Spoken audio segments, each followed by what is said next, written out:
I guess that's it. I guess we're live. So, hello, everybody, and welcome to lab number 9. We've been doing this since 2017. We're at lab 9. This is the second one we've ever done online. So, welcome. This is actually a global event as well. So, this is really exciting. We have got people. I know we've got people from South Korea. I was just talking to Jackie backstage that is a mad time zone. So if you are from South Korea, thank you very much for coming to the event, and let it be known who you are in the chat so people can hang out with you. We've also got a big West Coast America contingent. So if you are from the States, East, West Coast, the middle, up, down, left, right of America, say hi in the chat. Thank you very much. We've made sure that we've put this on at 5 o'clock in the UK, so that I know it's morning for a lot of you out there. So anyway, welcome. We're going to get to know each other. The chat on the stage tab on the event is where all the networking and knowledge sharing can happen outside of when the speakers are speaking. So use that, get to know each other. Keith's going to be in the chat. Now, Keith's one of our cool mods from AV Immersive. You might see that his company is one of our sponsors. He is going to be taking anything interesting that our speakers speak about and filling it in the chat. And also on our Facebook page, in our Facebook group, he'll be putting a dedicated sort of tab there with all the information on it. So basically it becomes this big Google brain of information that you can use.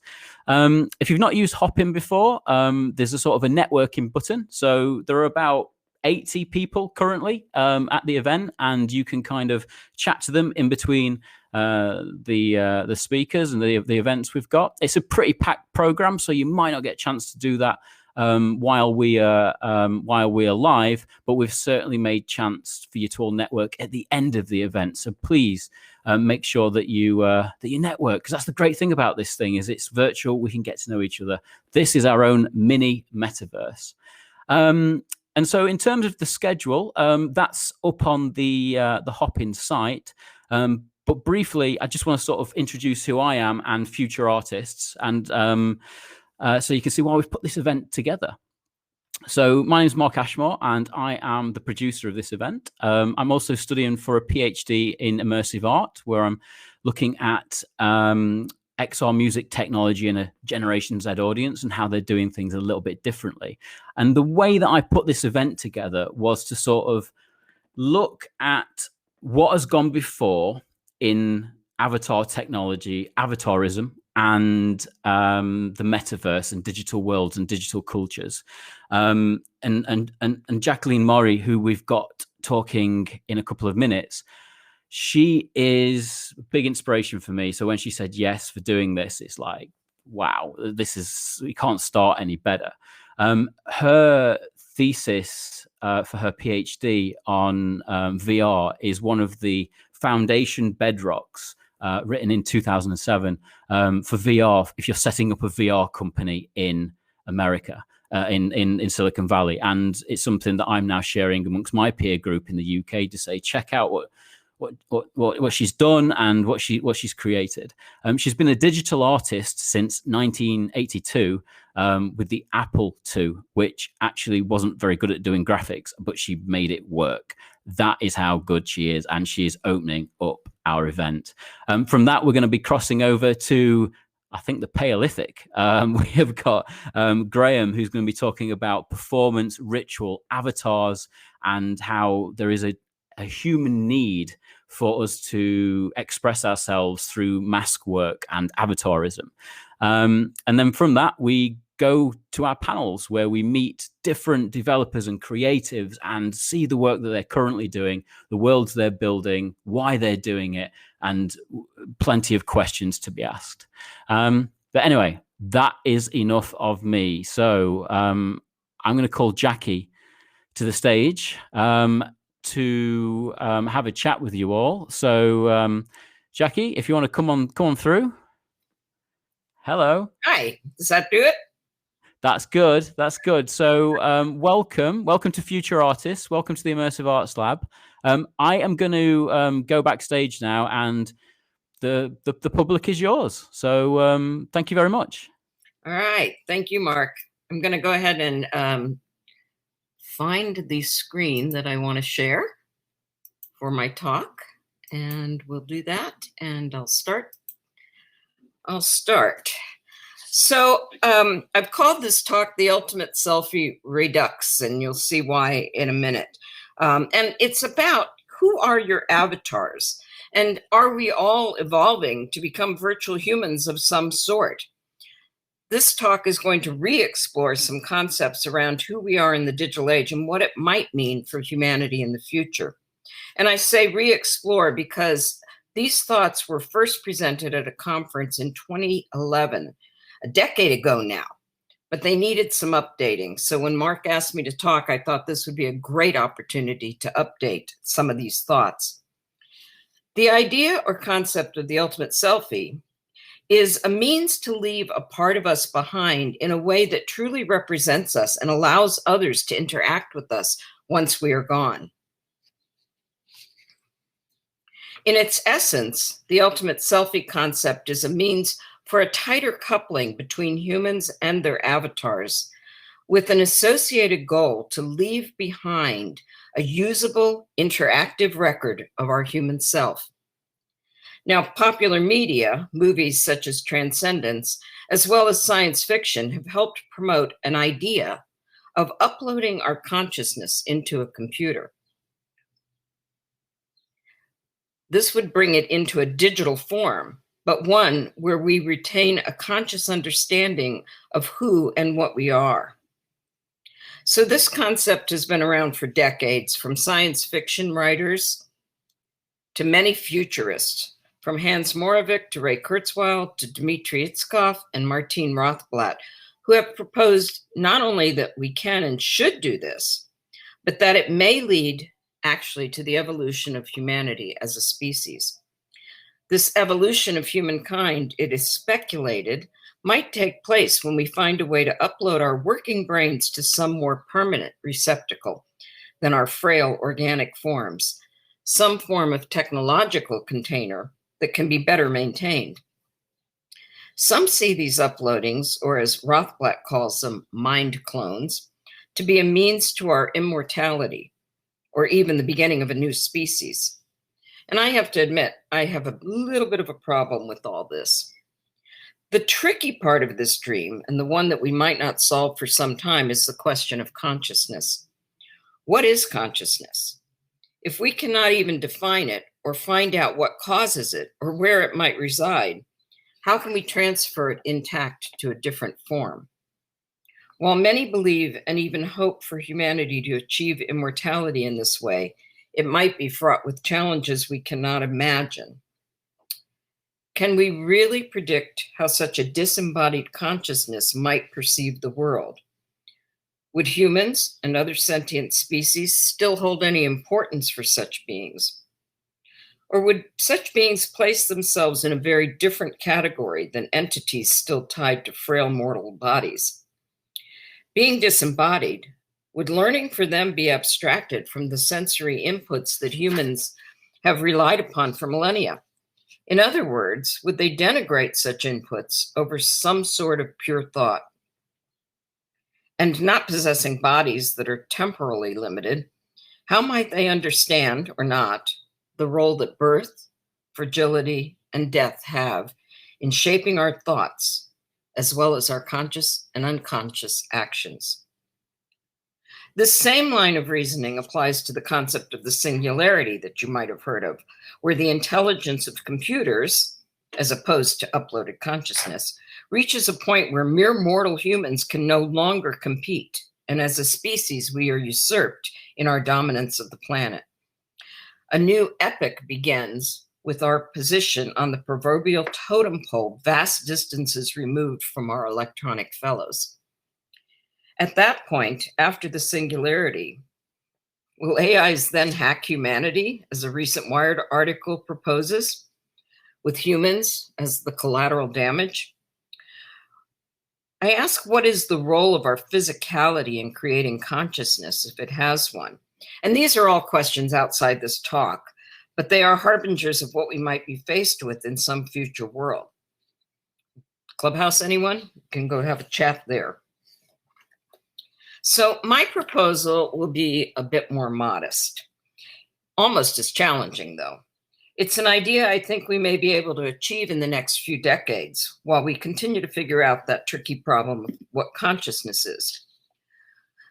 One could think of these ultimate selfies as more like the 21st century version of a 19th century tintype or a 20th century photograph, a way to encapsulate some salient aspects of ourselves, or a step beyond reading your grandmother's diary. These would be a touchstone to that person who once lived and breathed upon the earth. So what can the ultimate, what can the ultimate selfie be?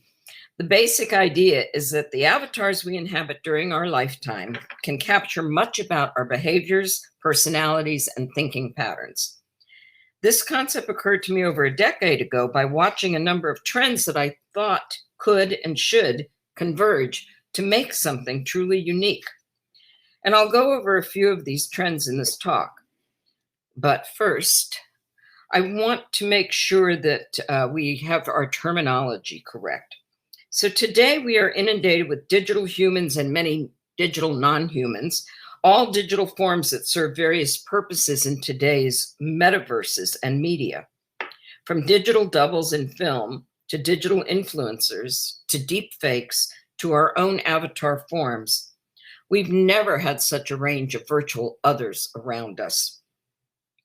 But there are some key distinctions to be made in this plethora of digital characters. First, the use of the word avatar. And for me, and I hope for everybody, an avatar has an actual human behind it, driving it, inhabiting it. It's not an autonomous AI-driven or scripted being. That designation is reserved for terms like digital humans or virtual humans, digital doubles or clones, or other terms like agent to indicate the software focus of these characters. Some are mostly pretty or unusual faces and bodies like models who are increasingly gracing the fashion runways of the globe. Some are influencers, but interactions with them are carefully programmed or scripted. Sometimes this interaction is based on carefully collated data collected in conjunction with the scan or the modeling of the digital humans, as in the case of the Holocaust Remembrance Project, where recollections of humans and their experiences are gathered to present an interactive digital human that can answer questions posed to it by the visitors. And this is especially true of the recent unleashing of digital influencers, such as Little Michaela. With hundreds of thousands of followers, they are useful for marketing, advertising, and selling things to consumers. There may be questions about their authenticity and how much trust can actually be placed in them, but that doesn't seem to be a negative thing for those who are enamored of such creations. Such virtual brand ambassadors are most likely here to stay, being cheaper, needing no sleep, and not having any personal rights. Makes them very useful for commerce. But that brings us back to the idea of one's avatar, which does indeed have a physical human behind it, at least for now. One makes or chooses their avatar. Because the human is supplying the smarts and the interactive capabilities of the avatar, there is little need for AI programming. There were several trends that I noticed 10 years ago, and I'll just speak to 4 of them today. Many of these have progressed, and some a lot more than others, and we'll look at that too. So these 4 trends are our increasingly quantified self, the ever more precise capturing of our bodily appearance and movements, the increasing use of avatars, and new sophisticated ways of producing and using artificial intelligence. So first, and again, this is from 10 years ago, the increasingly quantified self.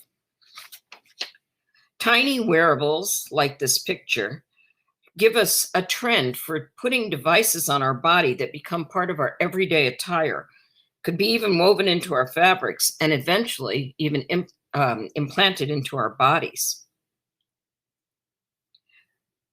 10 years ago, we had sophisticated ways to capture not only our 3D data in minute detail, such as the reflectance of our skins and the subsurface scattering that our unique layers of dermis and epidermis create to form our visual picture that others see when they look at us.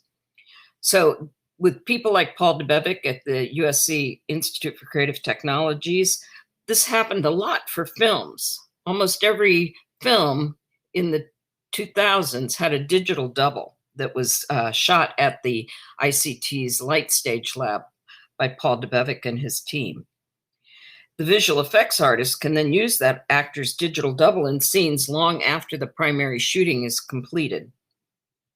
Interestingly, the first actor who gained ownership and control of his digital double data was Kevin Bacon in The Hollow Man, way back in the year 2000. This 3D model of Bacon's entire body was anatomically correct, totally working computer model down to the last capillary. And since it's been donated to a medical database so that others could learn from it. I like this picture because 10 years ago, I thought this might be the first baby photo portrait that you might get for your newborn. It's not so much today, but we'll go into that. 10 years ago, several companies such as 8i offered services to record you in 3D video and place you in a full 3D VR environment. This mother recorded a heartfelt message to her infant to be experienced when that infant is grown. And he's probably 10 now, she or he. And families could go for a quick scan and have a full 3D color print of themselves made. These are, or actually were a decade ago, the new snapshots of our lives. We have even more opportunities for such scans today. The next trend a decade ago I mentioned was our increasing use of avatars. From 1985's Habitat to the world of Second Life in the mid-2000s, to Minecraft and other virtual worlds in use, our ability to become avatars has steadily increased. Most kids today think nothing of having many avatars in the various virtual worlds they inhabit as part of their everyday activities. From Minecraft to Club Penguin to a host of others, kids today have a smorgasbord of options, and this has been going on for some time now. In fact, many of us today have multiple personal avatars that we use for a variety of purposes. Now, your avatar could be based on your actual appearance, or sometimes your ideal, or even your fantasy self. The deep psychology behind this phenomenon is still waiting to be explored. And avatars have just gotten ever more sophisticated. 10 years ago, I predicted that avatars were going to merge very soon with these 3D scans, and in some ways, they have. The last trend I mentioned in my original talk concerned the advances in AI, especially as they related to the creation of digital characters. I was lucky enough to be involved in several projects creating AI characters when I worked at the University of Southern California's Institute for Creative Technologies. This is a shot from a project I did creating 2 sophisticated girl guides that were AI entities. These were done for the Boston Museum of Science with an NSF grant. These AI agents were life-size, and the kids could come right up to them and ask them questions about the museum, but also about themselves as teenage twin girls, named after 2 computer pioneers, Grace Hopper and Ada Lovelace. As well, you could ask them about how they were programmed to answer questions. Now, these were very popular at the museum, even though they were fairly primitive in their looks for the time. They had 2 failings, though, or things that I perceived as failings. One, all they knew about the kids was the text of the question that was being asked. So the kids would speak to them in voice, and then that would be translated to text, which would feed into the programs, the AI programs that were part of the makeup of these characters. Every encounter started out the same because they didn't learn. So they didn't remember the kids from before. They didn't remember what they had talked about. And that seemed to be a big failing to me. Now, some AI agents that were developed at ICT during that time were actually programmed to be aware of the beings with whom they interacted. Like the SimSensei. It reads your facial expressions and your body language, listens to your voice prosody, and takes in all other kinds of cues that allow it to tell the emotional state of the person that it's interacting with. So this allows it to not only respond with their voice correctly to your state, the virtual human can also adjust its body behaviors to make you feel more at ease, to establish a rapport. I urge you to go out and watch this video. It's out there on YouTube, and it's astonishingly convincing, even more than a dozen years down the road. Here's another amazing example of what was happening back then. Mark Segar's baby X used his own daughter as the model for a virtual human. Her facial animations are driven by neurocomputational models integrating theories of how emotional and behavioral systems work and using them to create what Segar calls the artificial nerve signals that drive the baby's facial movements. It's so sophisticated. Baby X can be happy or afraid or sad when interacting with humans, or even enter a sleep state when it gets no stimulus. Baby X was created as an autonomously animated psychobiological model of a virtual infant. She is designed both as a standalone research project and as an expandable base to feed into more industrial or commercially complex computer agents. She's rendered in real time by Soul Machine's own brain language renderer, and she is fully autonomous and not an avatar. So now I'll explore just a few examples of where some of those early trends are now, including more sophisticated sensors. And I'll only use one example, but they are amazing what we can use today, using real-time data.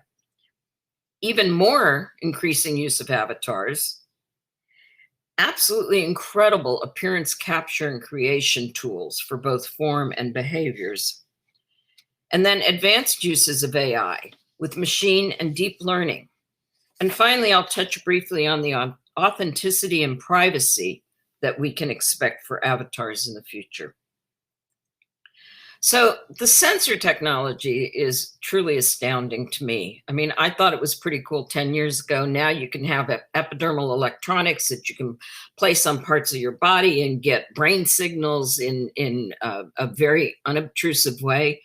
But this example that just came out is something I'm super excited about, which is the new HP OmniSet head-mounted display, which includes in the headset all kinds of biometric signals and sensors. So you've got eye tracking and pupillometry and your heart rate, and you've got a face cam so you could actually get some of your expressions into your avatar in a VR world.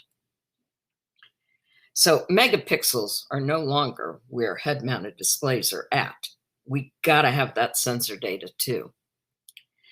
Now, we are using avatars more and more. And today, I would add to this our increasing use of our teleconferencing personas, to which we've become all too familiar with in this last year. We are more used than ever to using avatars, from the very least of a video postage stamp sized picture of ourselves for an online meeting. And who isn't fixated on their appearance in these applications? Why else are there filters and blurring tools just embedded in them that are offered as part of the app? To avatars in social VR environments and event spaces, to holding classes in Mozilla Hub. These spaces are now part of our everyday world and not just for games anymore. Our teleconferencing persona are part of our modern lives and most likely here to stay. An interesting fact hit me a couple of weeks ago when I was talking to my college-aged students and mentioning avatar use. Many of them were the kids that I was talking about when I gave this talk 10 years ago. They were 10 years old then. They were using the Club Penguins and the Minecraft virtual worlds. So today, their idea of using an avatar is very, very familiar to them. It's almost second nature. It's kind of hit me like a ton of bricks that finally this was coming around, so that it wasn't a strange thing to jump into an avatar anymore. We now have even more sophisticated ways to capture not only our 3D data in minute detail, but the idea of capturing oneself has made it all the way to our cell phones, where with a single snapshot, you can create a 3D representation of yourself or scan the 3D data of your friend as well as the full room environment. And you can then bring these scans into an immersive world. The image on the left is from Hal Lee's company Pinscreen, which only needs one photo snap of you to make a 3D avatar. And the one on the right, and I'm not sure if I can do this, I'll see if I can run this, but I don't know if you'll be able to see it. If you're seeing this, I'm moving that point cloud data around. And that data can be then made into polygons and brought into a virtual environment.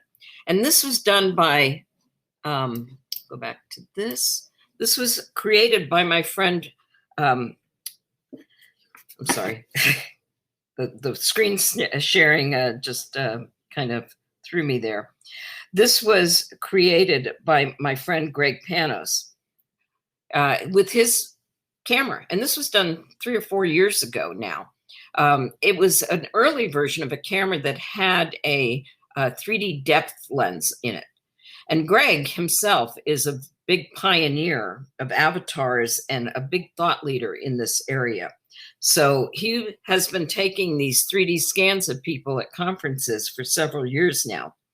Today, phones have this. So it's not a surprise anymore. And we were able to get this 3D data in very, very simple ways. And the tools are just getting better and better and better. So, just recently, Unreal announced the MetaHumans creation tool. And this, 10 years ago, you needed a research lab full of incredibly talented programmers and designers to create these kinds of digital humans. This is almost too amazing to believe. The MetaHuman Creator provides a super high-resolution framework for high-quality, fully rigged characters. And it really is the current state-of-the-art for real-time digital humans. Anyone can use this software to make highly believable characters. Most of the work is done for you, with all of the underlying structure ready for animation, motion capture, or lip syncing. It's being called an insanely time-saving tool for 3D creation of characters. So on the right is my very first MetaHuman made this week. I made her in less than a half hour or so. The interface is super intuitive. I call her Tucatl, which means dust person in the Nahuatl language. And you can see what your character looks like, animated, with basic movements, and I'll run this video, with basic movements for face and body that are actually part of the MetaHumans app. So if you haven't seen this in action yet, you have idle behaviors, face range of motion, and actually full body motion. So you can see this character of mine as she moves. And so much is done for you. I mean, it's just really, really mind-blowing. So if you haven't had a chance to use this yet, apply to be a beta tester for it and get in and have some fun. And just for fun, I followed Tucatl by making a much older virtual human, as you can see on the right. And then I wanted to see if I could make a child. That's a bit harder to do with this tool since the software doesn't have proportions for children yet. So this is about as close as I was able to get, a much younger version of the older woman.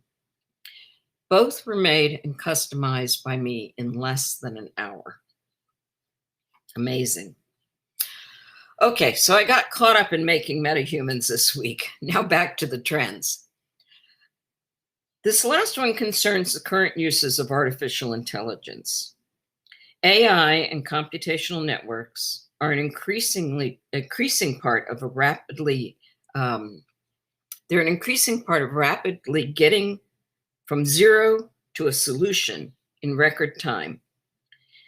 AI by itself right now must be programmed to accomplish a specific task, like we're seeing in some of the digital humans.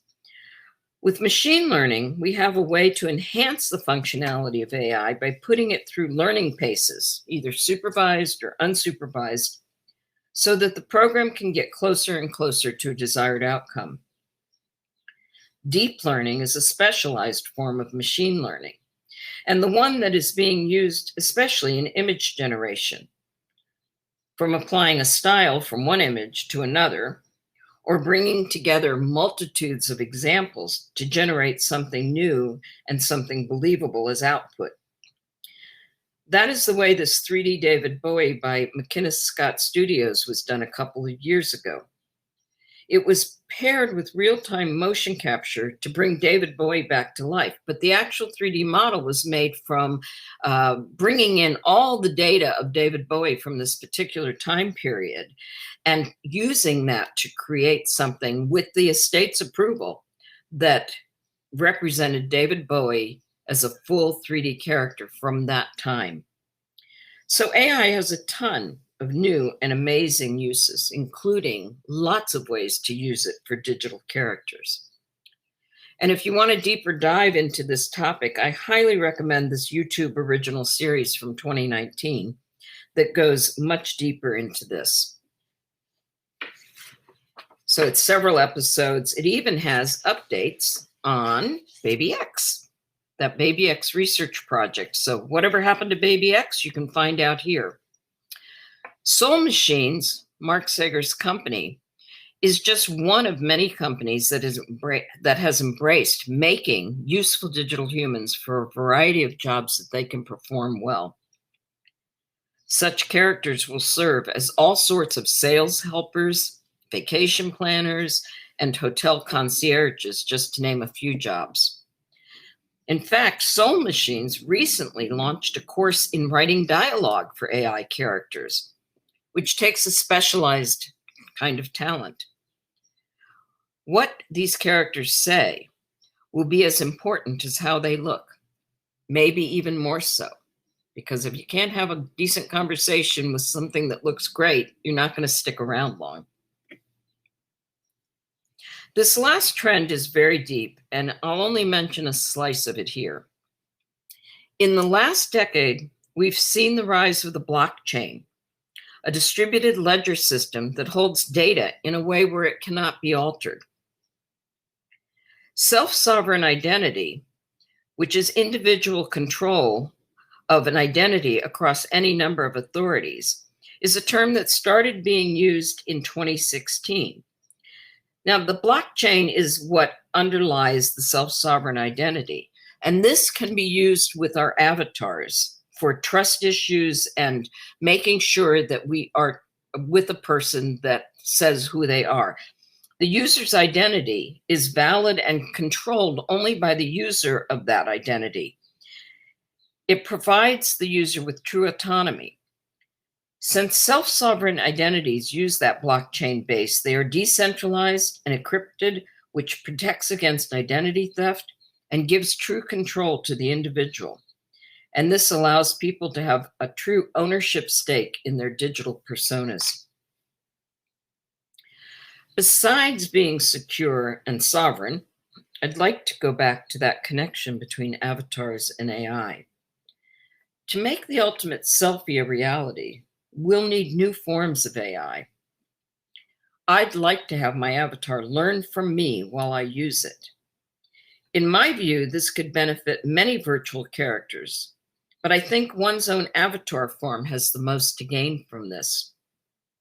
It cannot happen too soon for me, though I believe it will take years. It seems contradictory at first. I can control my avatar, but only when I'm logged into it. My friends in the virtual world cannot see me or interact with me if I am not there for them. What I want is for my avatar to become a true surrogate for me, to act on my behalf when I am not logged on. I want it to be like me, behave like me, respond like me with others, even if I am not there.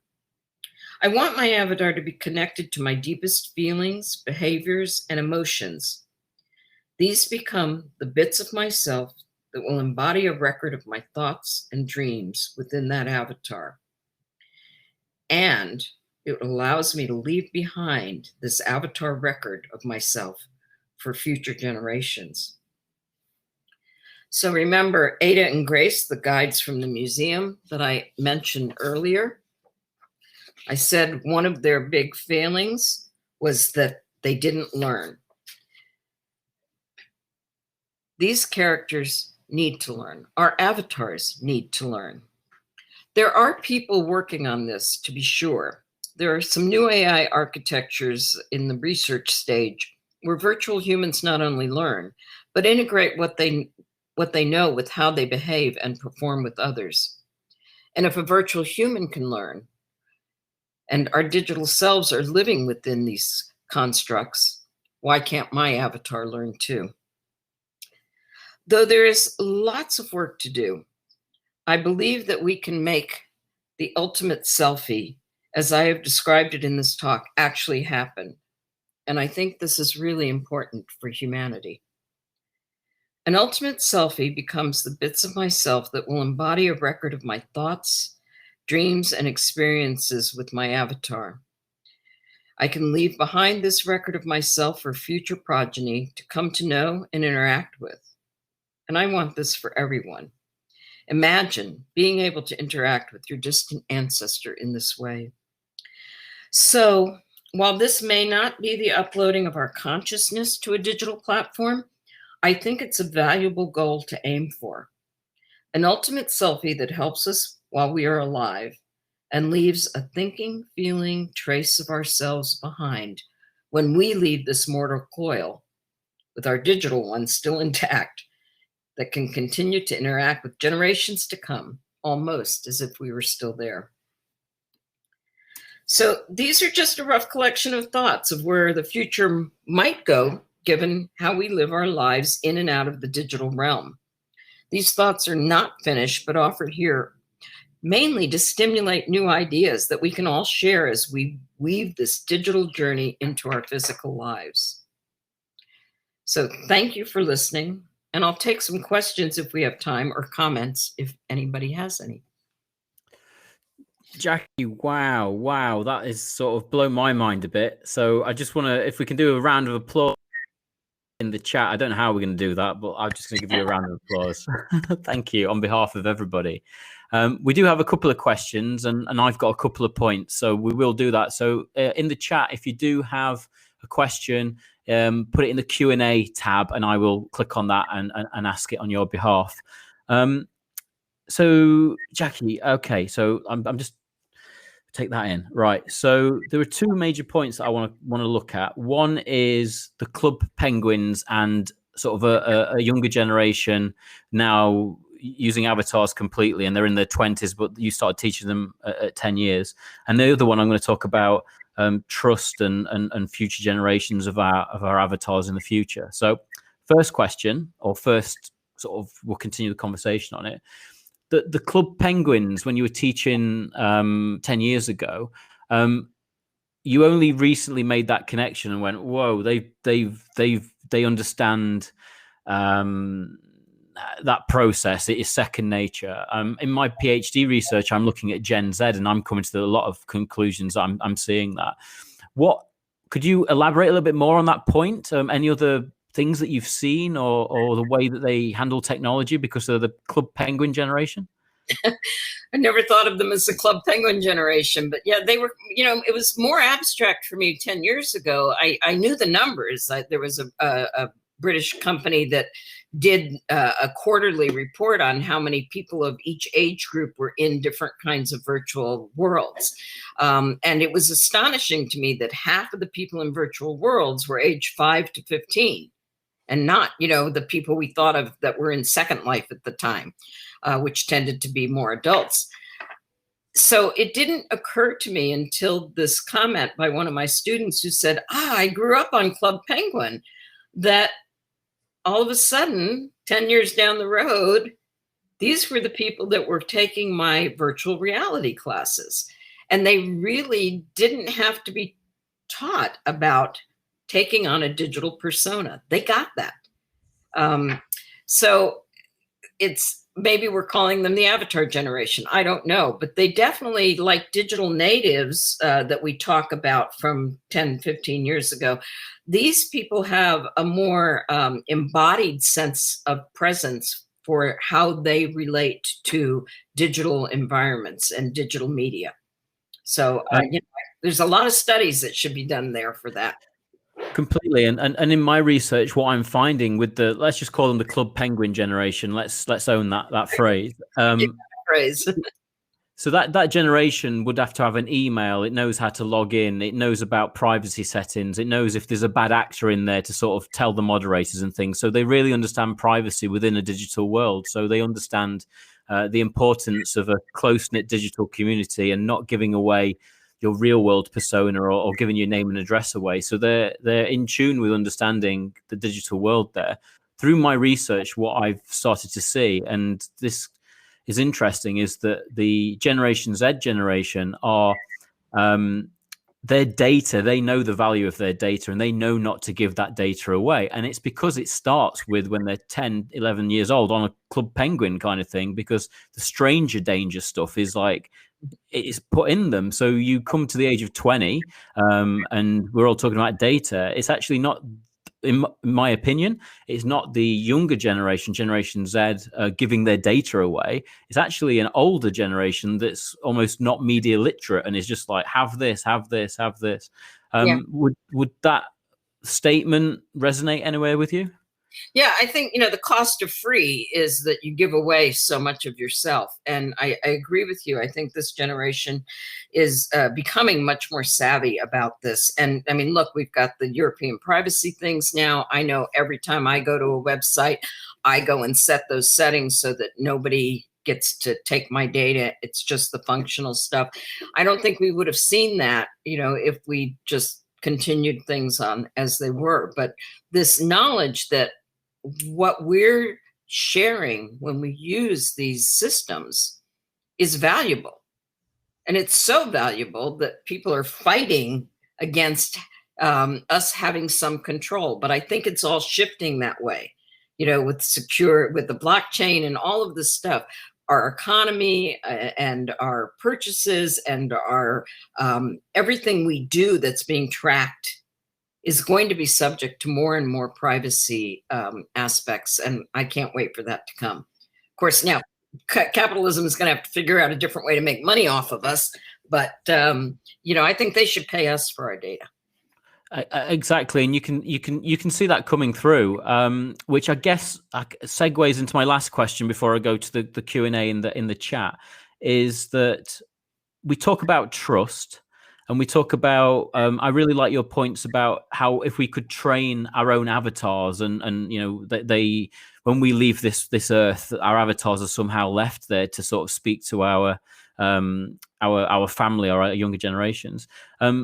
In terms of trust and the world of fake news and data, imagine if that's how our histories are told, but who would control those avatars and would they lock them up for knowing the past, like little bundles of news that knew how the old ways were? Like, do you have any kind of futurist predictions or anything like that? Or am I just going like...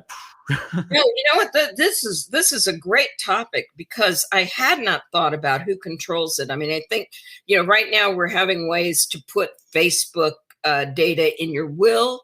And I think that whole idea of who owns the data, what is acceptable to do with that data after someone passes. These are questions we haven't answered yet.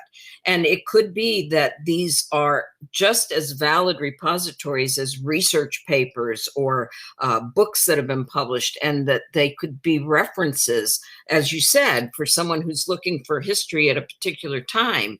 How was this person, who might be an ordinary citizen, how did they respond to things that were happening then? It can be a valuable resource, and I had not thought about that. So I think this is a good line of thought to start bringing into the conversation. I mean, so what you get in there is an emotional history, which if you're a documentary filmmaker, you're capturing something, but the avatars are almost containing an emotional history of the situation that they found themselves in, or how that's recorded with biometrics. Like if we could experience World War II through biometrics, to actually feel the heart rate of a soldier or something like that, and things, the mind blows on that one. But that we can record all that now. Yeah, and the idea of the ultimate selfie is not so much to be able to kind of wind back, but to have the essence of that thought process and how that person relates to the world and to others as the core mechanics of that avatar once it's not being piloted by somebody. So it would be more like the Holocaust Project, where you can go now and talk to them about their experiences. That's being programmed. But if for a future person who's used an avatar, and that avatar is embodying their thought processes and their behavioral mechanisms, you could actually just go and talk to them and ask them what they felt about a certain point in their history. And that actually leads us into a question from the chat by Vinoba. And Vinoba says, I'm going to try and frame this because it's sort of complex. We've come quite far in improving the photorealistic fidelity of avatars. What do you feel about progress in mapping out the behavioral fidelity of avatars? Like, I guess, emojis and emotes and like how are avatars emoting themselves? Do we have a roadmap for that, or is there a field of science for that? Well, I think the sensor technology is going to allow us to do that in real time. So if I can put an epidermal electronic patch on my head as part of a head-mounted display, and some of the things in the new HP Omnicept, then I've got some of that behavioral stuff that can control the way my avatar is behaving. Now, we tend to use motion capture or animation for the basis for the movements, but how those are put together, there can be new control mechanisms based on our brainwaves or our thought patterns that can actually make that behavioral realism better.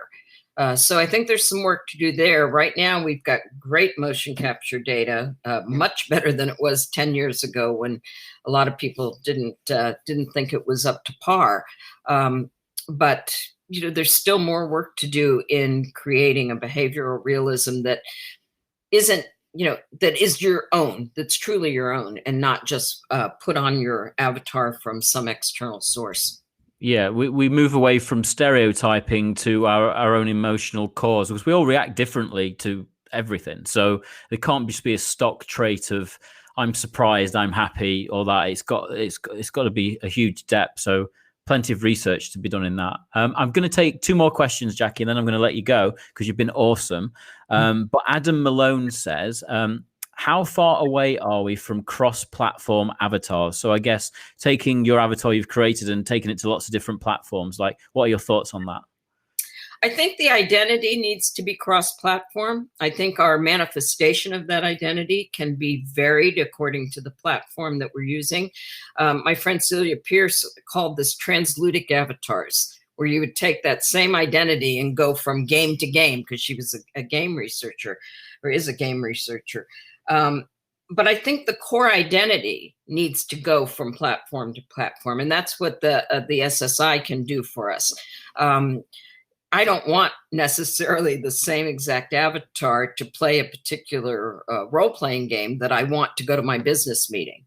So I want a whole wardrobe of avatars, even though the identity is still mine, and what aspects of that identity I want to manifest is under my control.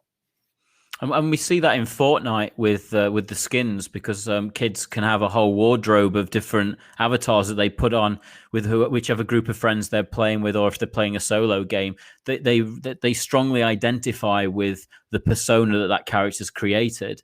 And Epic Games seem to be building out a metaverse across Rocket League to Fortnite to there's another one. I read an article, but I play Fortnite, so I understand that world, and I see. I also see how I get bombarded to buy things all the time, and it could be very dangerous if the parents' credit card details were attached to that. So.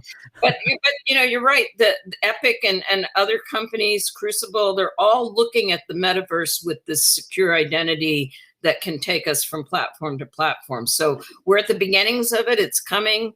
Bring it on. Fantastic. I'm going to leave it there. But do you have any final thoughts, or are you going to be sticking around in the chat at all? Like, what's your day like? Yeah, I was planning on sticking around and seeing the next event, and then the panel. So I'll be around, and again, this is all fodder for conversation, and somebody out there is going to make some breakthrough that is going to wow us all. Just like I've been, entranced with Meta Human Creator this week. Yeah, and I think everybody's going to be a beta. Epic's going to see a spike off of this. There's 80 people listening to this. So, Jackie, on behalf of everybody in the chat and me personally, thank you so much. I really enjoyed that. I am going to. So basically, everybody, we've got about 8 minutes till I bring Graham onto the stage. So you've got a chance to. If you jump in the networking and start meeting each other, or there's a lot happening in the chat. Start hanging out, and I'll give you a shout when we're back on. So Jackie, I'm just going to stop broadcasting now, and everybody, I'll see you in about 8 minutes.